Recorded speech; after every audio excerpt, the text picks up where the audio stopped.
Есүс Христ та нартай нэгдэн урам зориг өгч түүний өгөөмөр сайхан сэтгэл бүгдийг чинь тайвшруулан жаргал өгч чаддаг билээ. Та бүгд ертөнцийн эзний ариун сүнстэй болж Есүс Христийн хайраар амьдрах ёстой. Иймээс хоорондоо санаа нийлж бие биедээ хайртай байж хүсэл бодол сүнсээрээ бат нэгдмэл байх тун.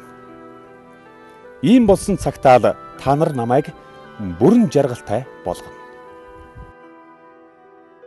Бусдаас өрсөлдөн сайрахын тулд ажиллах хэрэггүй. Харин бие биедээ аль болох төлөв даруй хандаж, өрөөл бусдыг ямагт өөрийнхөө дээр тавьж бай. Бүү хувиа хичээ. Харин бусдын төлөө ямагт санаа тавь. Та нарын зан чанар, бодол санаа Есүс Христтэй адил байх ёстой.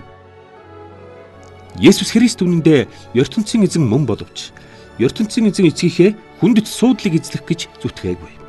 Харин ч тэр суудлаа өөрийн дураар орхиж ертөнцийн эзэн эцэгтэй сайн дураар зарцлагдан энгийн хүн болж энэ дэлхийд төрсөн. Түгээрч барахгүй ертөнцийн эзний хүслийг даган модон загалмайд цовдлуулан алуулахыг ч зөвшөөрчээ. Тийм учраас ертөнцийн эзэн эцэг нь түүнийг бүхнээс өргөмжлөн алдаршуулж эрхэм дээд цол өгөв. Учир нь одоо ертөнцийн эзний хамт буй бүх хүн, хорвоогийн бүх ард түмэн, аль хэдийн нас барсан хүмүүс болон Ёрвсын сүнснүүд бүгд энэ эрхэм дээд цолтой Есүсийн өмнө хүндэтгэлтэйе мөргөж, бүхнийг захирагч их эзэн хэмээн өргөмжилж, ертөнцийн эзэн эцгийг дээдлэн хүндэтгэх цаг ирнэ.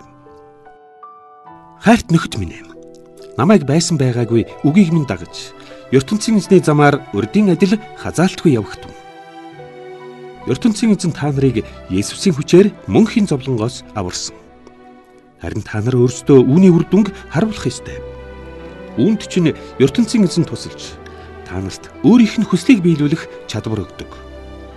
Түүний энэ хүслийг биелүүлэхгүй өнгөрчихвээ хэмээн үргэлж болгоомжилж байваас зохино. Тэгээд юу ч хийсэн бүү маргалдаж гомдол гарга.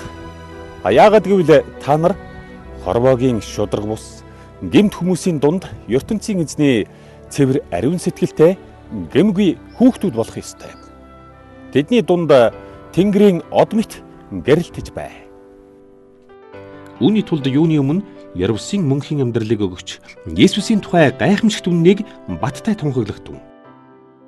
Тэгвэл энэ дэлхий сүнэж Есүс Христэд бүхэн шүүгдэх үед би та нараас болж нүүр улаах хэрэггүй болно. Харин миний хийсэн нөр их ажил талаар өнгөрсөнгүй илэрхий болсонд би бахархах нь гарцаагүй. Та нарын итгэл бол ертөнцийн эзэнд зориулсан өргөл мөн. Эрт дээр үед хүмүүс ертөнцийн эзэнд өргөсөн өргөл дээрээ дар сасхан хүндтгэдэг заншилтай байжээ.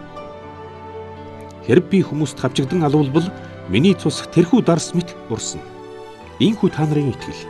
Миний амьнаас хамтаар нэгэн өргөл болж чадвал бид баярлахсан. Иймээс намайг алгадвал бүү гүнгэл. Харин надтай хамт баярлах чинь зөв. Хэрв Есүс их эзэн зөвшөөрвөл би та нараас баяртай мэдээ сонсохын тулд Тимотиг явуулна. Тэрээр та бүгдийг үнэнхүү хайрлан үздэг бөгөөд ажил хэрэгт чинь туслах хүсэлтэй ажээ. Өөр ийм дотн хүн надад байхгүй учраас би түүнийг илгээе. Хүмүүс ер нь өөрсдийн ажил хэрэгт санаа тавьдаг хэрнээ Есүс Христийн ажлыг тоомсорлдгүй. Харин Тимотийн зам байдал сайн бөгөөд Есүсийн тухай гайхамшигт үннийг тунхаглахад минь надад хэр зэрэг их тусалсныг та нар мэднэ. Тиймээс миний төрсөн хүү шиг санагддгийг. Ромын хаант улсын шүүхээр өөрийнхөө байдлыг шийдвүүлчихэд би дараагийн түүнийг та нар руу явуулна. Хэрв Есүс их эзэн надад энэ шоронгоос гарах боломж өгвөл би бас өөрөө та нар дээр удахгүй очно. Харин би одоо Эпафродитыг та нар руу буцаах нь зүйтэй хэмээн бодож байна. Тэр надтай цуг Есүст итгэж, миний хамт зүтгэж тэмцэж буй хүн. Эпафродит бол надад туслуулахаар та нарын илгээсэн элч мөн. Одоо харин тэр өөрөө та нартай уулзах хүсэлтэн дээр урд өвчтэй байхад нь та нар их санаа зовж байсан учраас дотроо твддэг бололтой. Тиймээс би буцааж явуулъя. Та нарын зовсон нь буруу биш ээ. Эпафродит үнэхээр үхлүү төвчилсөн билээ. Харин ертөнцийн эзний хайрын хүчээр тэр эдгэрлээ. Эпафродит нас барсан бол Би уй гунигт орох байсан учраас ертөнцийн эзэн түүнийг эдгэхдээ намайг бас өрөвдөн хайрлсан хэрэг ажээ. Та бүхэн түүнтэй дахин уулзаж баяр хөөр болбол миний сэтгэл тайвшрах болно. Одоо түүнийг очихт нь халуун дотноор угтан авч баярлцгаая. Та нар түүний төлөө их эзэнд талархлаа илэрхийлэх хэрэгтэй. Тийм хүнийг хүндэл байс зохилтой. Учир нь боломжгүй үед чинь энэ хүн та нарыг төлөөлөн ирж надад туслан үйлчилснээр барахгүй. Есүс Христийн төлөө зүтгэн амиа зориулахаас ч буцаагүй юм.